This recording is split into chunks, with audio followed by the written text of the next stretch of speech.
It's incredible how quickly time flies, as it seems just like yesterday that we were saying farewell to Captain Tim Daniels and welcoming Captain Kristen Acavella as the second DLA Indo-Pacific commander in DLA's regional command and control construct.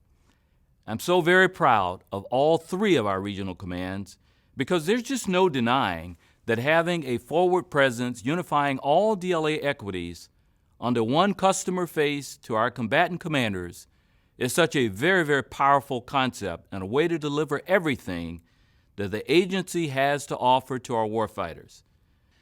The nearly 1,400 employees of DLA Indo-Pacific have impressed at every turn, from response to Typhoon U2 to setting the pin, to how the team has come together in the midst of the COVID-19 pandemic. As a former PACOM J4 myself, I understand that the Indo-Pacific is a vast, complex, and dynamic AOR. From my foxhole, the team has performed brilliantly, supporting the many demands of our U.S. and allied partners in the region. Captain Acavella, bravo Zulu on a job extremely well done. Your leadership across a broad range of complex issues was absolutely inspiring. Thank you for representing this agency so extraordinarily well, and for always ensuring excellence in warfighter support, and for taking care of our secret sauce, of course, our people. Fair winds and following seas, and congratulations on a very successful Major Command Tour, Warfighter First. Captain Adams, welcome back to the DLA family, and I know that you will continue to grow the expertise of this phenomenal team and take us to the next level in the Indo-Pacific.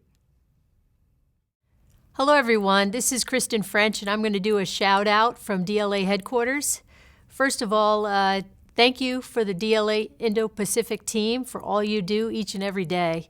I really enjoy watching you from afar and I appreciate all of the actions you do to make our DLA team work and thrive there in the Pacific region. I commanded an Army Field Support Brigade as an Army Colonel, so I understand your construct very well, and I'm very supportive of what you do. And I know it's sometimes difficult to bring together all the functional experts to make it one team, one fight, but you do a fabulous job. And leading your team has been Captain Kristen Acavella, who's been doing a great job over the last 2 years. And I have a lot of accolades I could say about Kristen. She and I have a lot in common. First of all, our first names, we spell them the same way, which is a unique thing. And then also we both played soccer while we were in college, so we have a lot of history there. And then again, we both are commanding organizations that bring together the team and do a great job. And I wish her the best in her future endeavors. I'm looking forward to her going back to the Navy and supporting us and DLA from that standpoint. I also want to wish Captain Jason Adams good luck as he takes over the helm, and I wish him the best, and we're here to support. So as an Army person talking to the Navy, I'd say fair winds and following seas. Looking forward to seeing great things continue from the team. Thanks.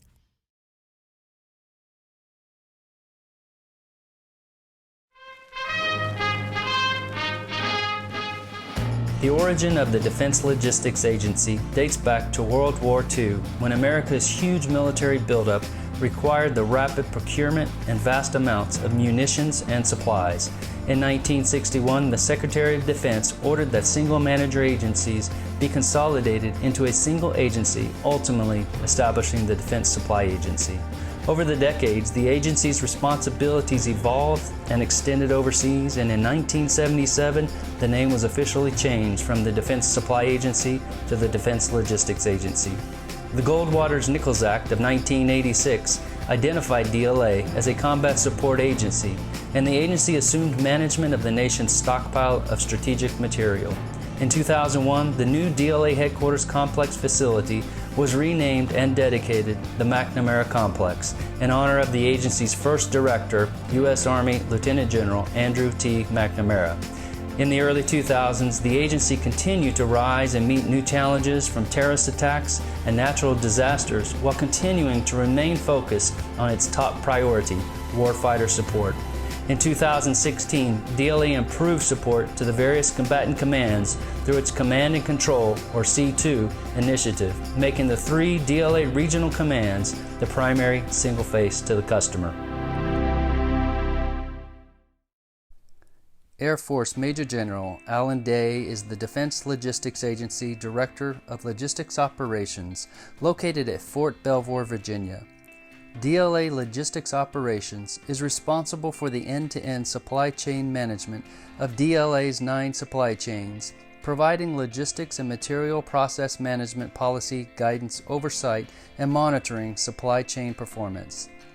DLA Logistics Operations oversees the daily operation of DLA's field activities in supporting 2,300 weapon systems and engages customers around the world to maximize readiness and logistics combat power by leveraging enterprise solutions. He also serves as the Commander Joint Regional Combat Support, overseeing DLA's 3 regional commands that provide unified DLA interface for warfighters in the United States Africa Command, U.S. Central Command, U.S. European Command, and U.S. Indo-Pacific Command areas of responsibility, plus Special Operations warfighters serving under U.S. Special Operations Command. Ladies and gentlemen, Major General Alan Day.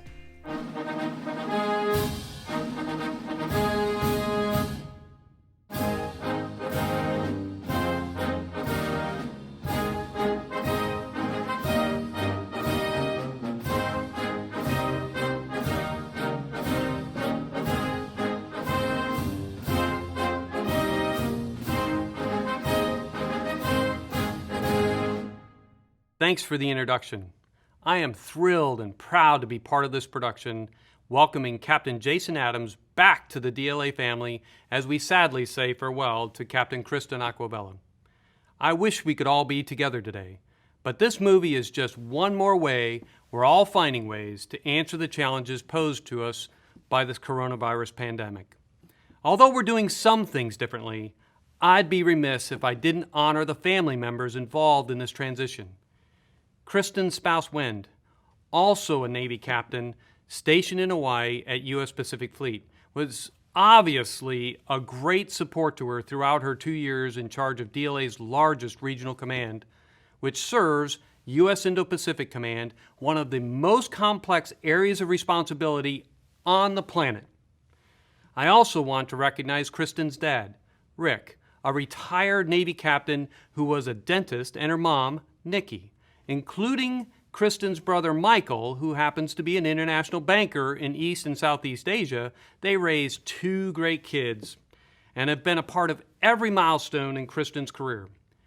Rick was still on active duty when she commissioned, so Captain Aquabella got the pin Ensign Aquabella, and he's done every promotion since. She wears his eagle on her khakis. He gave her that rank when he promoted her to captain. And that same day, her mom, Nikki, who I'm told has no affinity for swimming, braved a boat ride to a Hawaiian sandbar for her daughter's promotion. I know Jason's wife, Amanda, and their younger kids, Camden and Kerrigan, look forward to 2 years in Hawaii. I also want to recognize their oldest son, Cooper, and thank him for continuing his family's service to our nation in our United States Navy. None of us can do these great things that we do for this country without our families. So I want to thank you for all of your sacrifice you've made. I want to try to put my remarks in Aquabella speak so you can understand as I go along. Kristen, hey buddy, I have to say we're going to miss you. You were the second regional commander to take over after DLA put our new command and control construct in place, which unified operational command of all the awesome DLA assets in the area of responsibility. You took the challenge of leading through that complex change in stride and took it one step further. The USS Aquabella, the great command wall showing the command relationships with our regional subordinate commands, just was one way to show and tell how the concept is supposed to work. You and your team in Pearl Harbor are the critical node to coordinate 1,400 DLA teammates across the Pacific on behalf of Indo-PACOM's needs. And your support has been fantastic. You're out there supporting 2 distinct operational plans. The list of exercises your team supports is too long to list here. So what is the so what? The question you constantly impress on your team. You ensure Indo-PACOM and its service counterparts have what they need when they need it. DLA Indo-Pacific team has been deeply involved in many major events over the past 2 years. The effort to set the pen and make sure our warfighters in Korea are ready and supplied for any contingency. The response to Super Typhoon U-2, a prime example of DLA's support to the whole of government, responding to a storm outside the continental United States. Your personal touch in ensuring the USS Roosevelt, USS Reagan, and USS Nimitz carrier strike groups had what they needed to get safely and cleanly underway in a COVID environment. Of course, you also led this team following the tragic shooting right there at Pearl Harbor. And that's to say nothing of the great work you've done since before the coronavirus was more than a passing concern in the United States. Your leadership during this unprecedented crisis has been steadfast, and we all thank you for it. I know for a fact the Navy is getting back one of its brightest and most capable officers. Enjoy your new assignment with the Navy staff. You're going to do great things. Just remember, you're a lot closer, so we'll be in touch. Break. As we honor Kristen, we also welcome Jason back to the DLA family. Lucky for him, he's not returning to headquarters, where he previously served as a functional requirements lead and contracting officer's representative. His resume shows a proven leader who's ready to fill Kristen's cleats.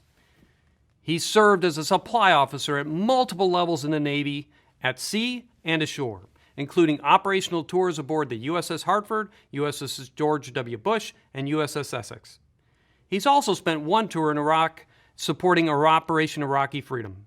Most recently, he's filled multiple roles in the F-35 Joint Program Office, where he helped lead the effort to bring that next-generation aircraft to full operational capability. Jason, you know it's a privilege to command. These assignments are some of the toughest in our military. The commander is morally and legally responsible for everything that happens and does not happen within an organization.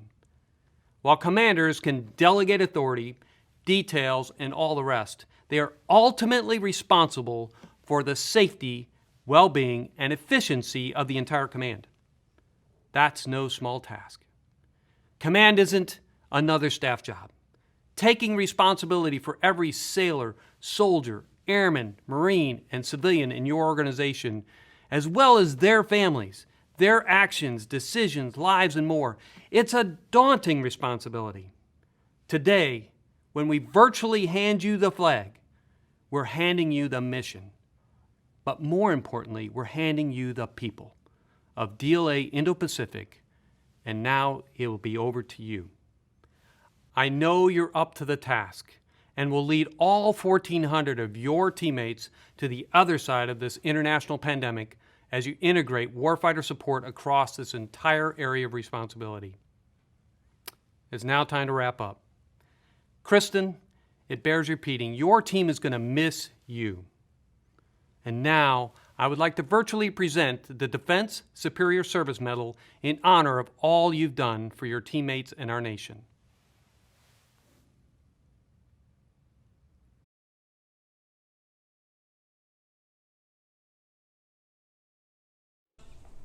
A picture is worth 1,000 words is an English adage, meaning that complex and sometimes multiple ideas can be conveyed in a single still image more effectively than a mere verbal description. That is certainly true today, standing here as the outgoing DLA Indo-Pacific Commander in front of our command board. Thank you to Lieutenant General Williams for his leadership, mentorship, and trusting in his 3 regional commanders to do exactly that, command.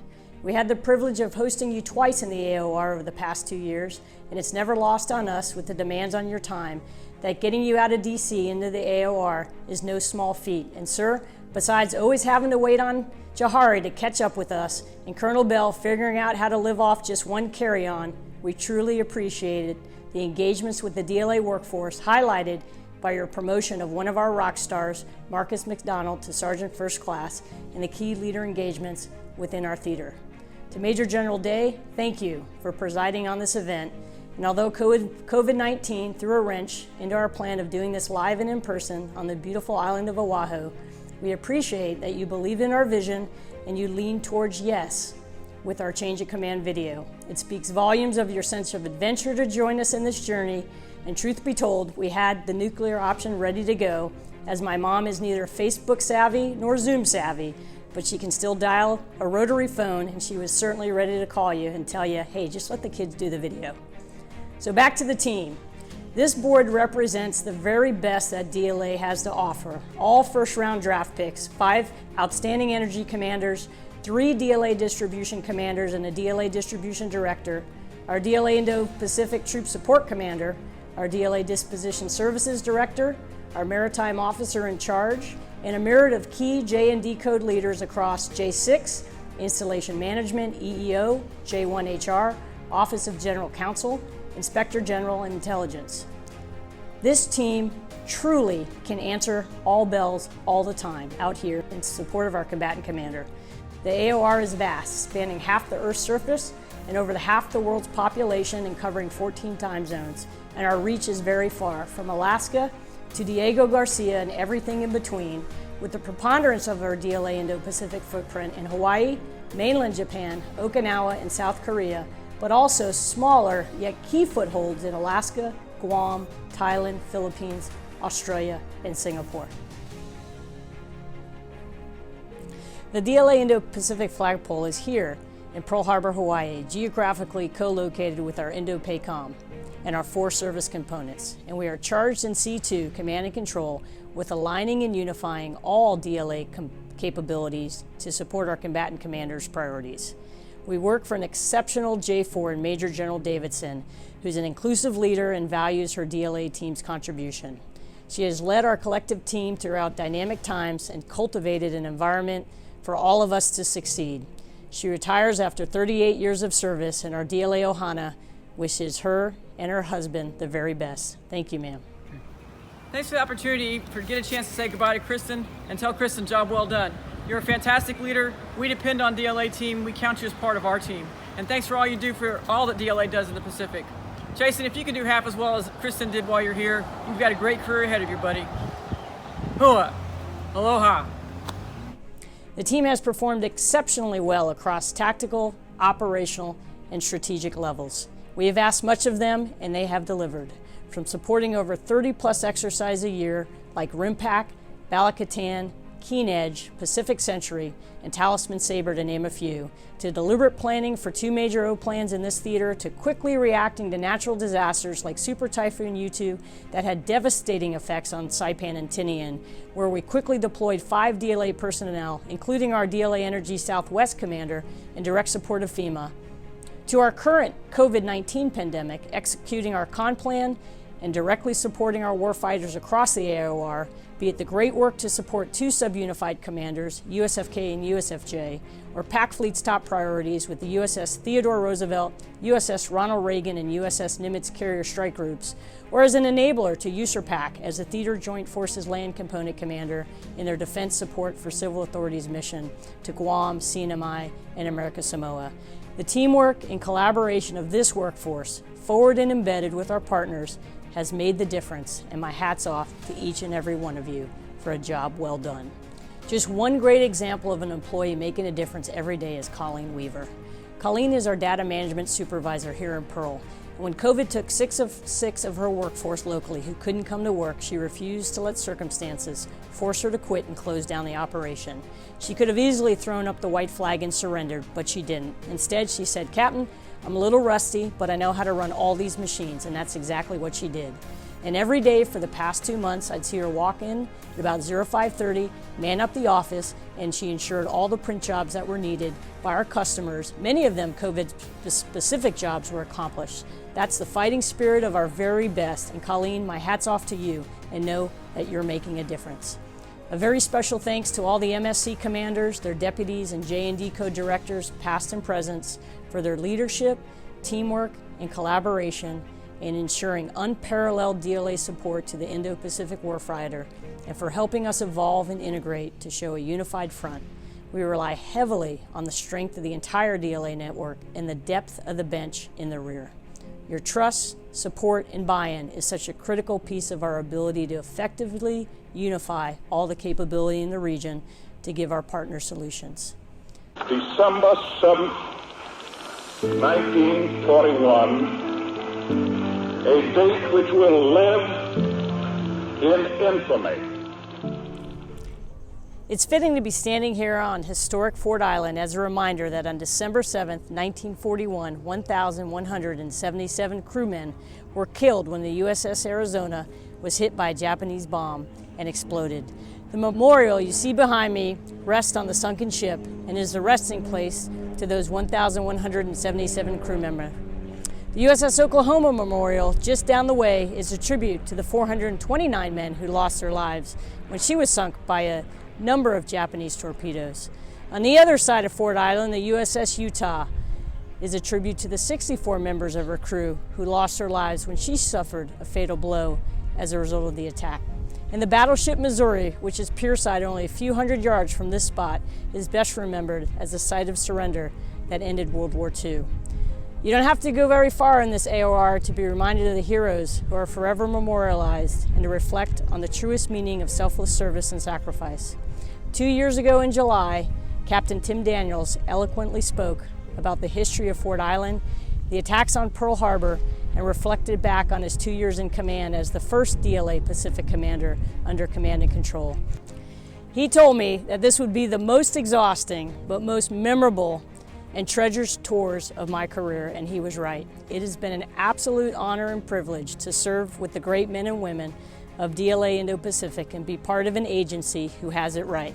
Selfless service, warfighter first, and people always. The DLA brand is well respected and well known in Indo-Pacific. The near 1,400 DLA employees scattered across the AOR have ensured that we are a welcome and invited friend to every meeting, training evolution, exercise, real-world crisis, and to be frank, they've made themselves invaluable. The warfighter knows that they can't go to war without you, and that is a true credit to your unwavering commitment to mission and building impermeable relationships of trust. To the C2 MSC commanders, Shaney, Eric, Craig, Justin, Tracy, Angela, AJ, Jack, Sean, and James, many of whom are also turning command over this summer, your leadership has been exceptional, and know that you have made a difference to our C2. To our directors, Farron, LG, Allison, and Mark, and our C2 MSC deputies, Ernest, Ralph, Adam, Chris, Kirk, Vic, Jay, Deborah, Macy, Dan, Debbie, and Scott, equally as impressive, ensuring that we close the tyranny of distance through great communication and coordination. To a first-rate team of LNOs, Scott, Heather, John, Mike Landry, Mike Price, and Tiger, all who sit in key positions on 3- or 4-star staffs and ensure DLA equities are well represented, working operational and strategic issues day in and day out. You guys are truly exceptional. You produce phenomenal work all the time. And a special shout out to our J6 team. I've said this many times, no better in my 26-year career than the J6 support that we get here. So thank you to Allison, Scott, Nick, Mark P., Mark M., Chant, Eric, Luis, Roman, so many more to thank, just to name a few. You keep us running across so many time zones at all hours of day and night, all the time. Thank you. To our BMO team, Howard, Vanessa, Sergeant First Class Pearson, Yvonne, honorable mention to Bill Peak for being such a small staff looking over the entire AOR. You guys and gals accomplish huge things. Words cannot express my gratitude for all you do behind the scenes to keep things running smoothly and the professional products you produce consistently. My hat's off to you.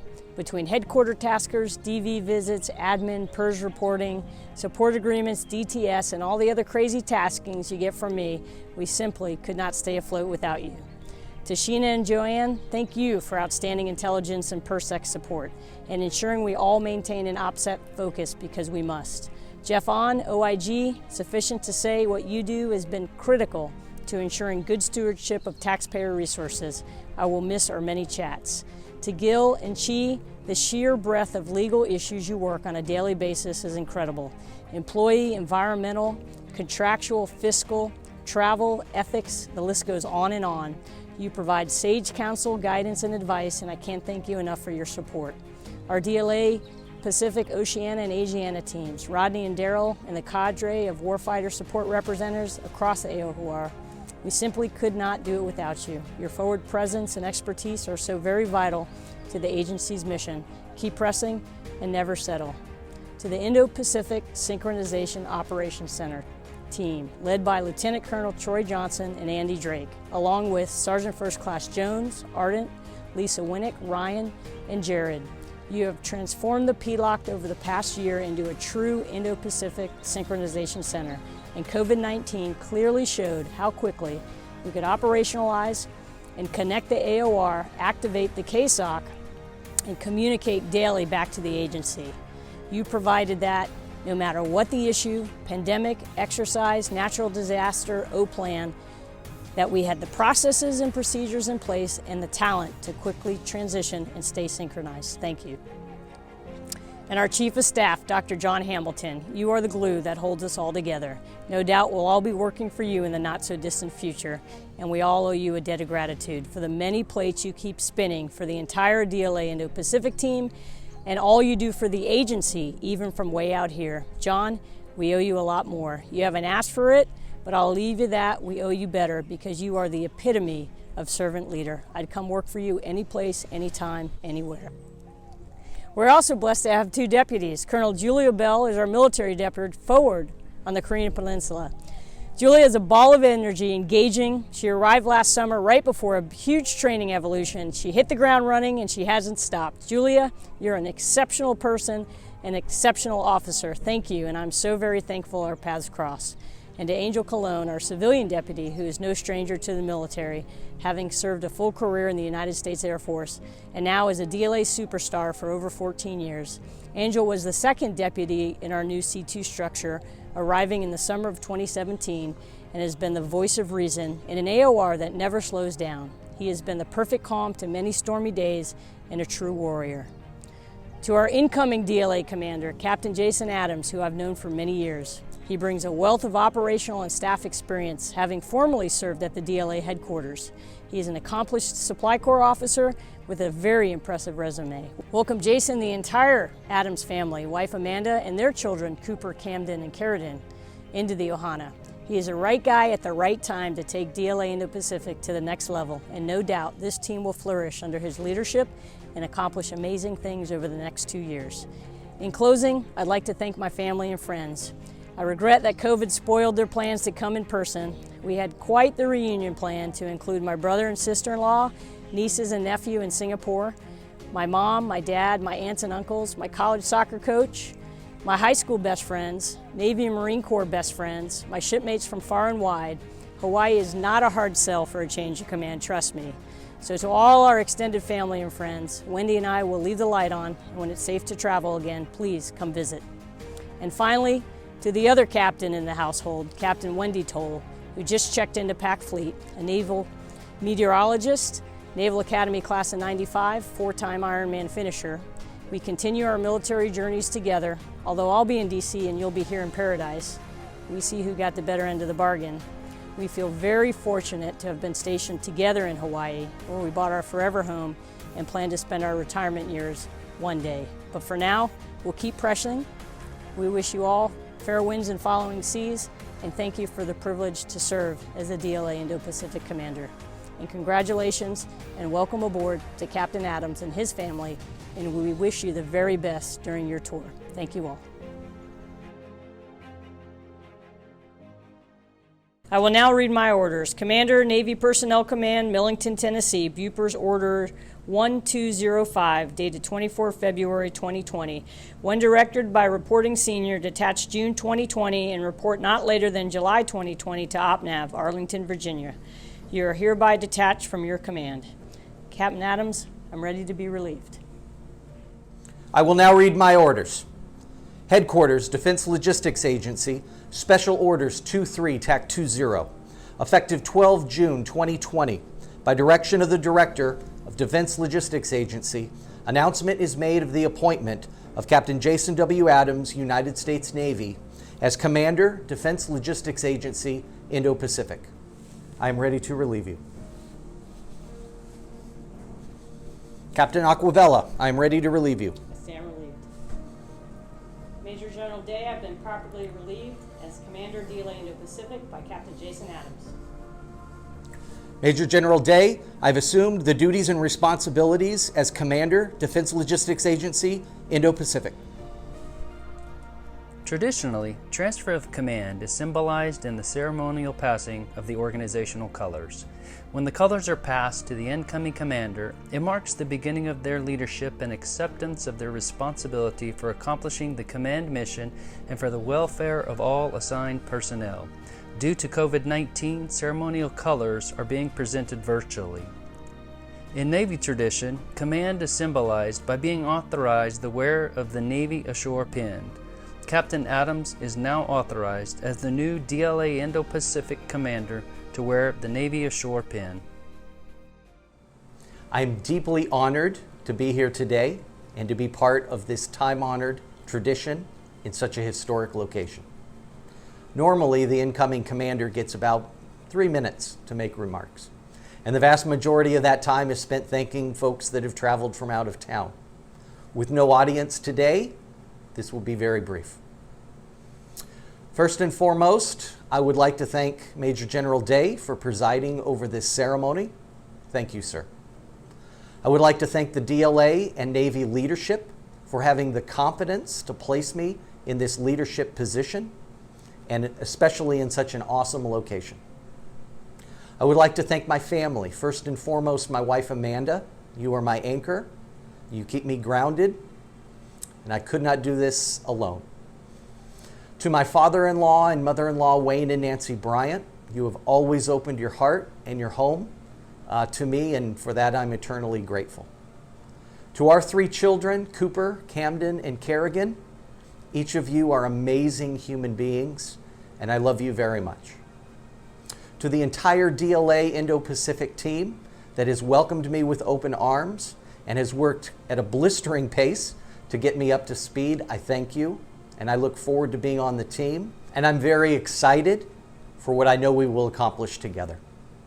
A special shout out to Dr. John Hamilton and the BMO team for putting this together for the ceremony today. Thank you very much. As a prime illustration of the crazy world that we live in, when I arrived on Oahu, I was briskly carried off and locked into my Navy Lodge room for 2 weeks of directed quarantine. I was completely dependent upon my sponsor, Captain Aquavella, mainly for groceries.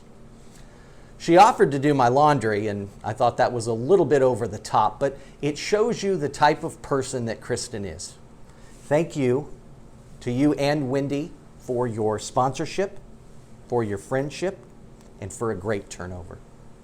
It is clear to me that you have led the team well, and I have no doubts that DLA Indo-Pacific team is ready to support the warfighter first, regardless of the challenges ahead. Again, thank you very much for everyone that has given me this tremendous opportunity. On behalf of my family, my wife Amanda, and our children, we are excited to be joining the Ohana.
Ladies and gentlemen, this concludes today's DLA Indo-Pacific Change of Command ceremony. Thank you for participating.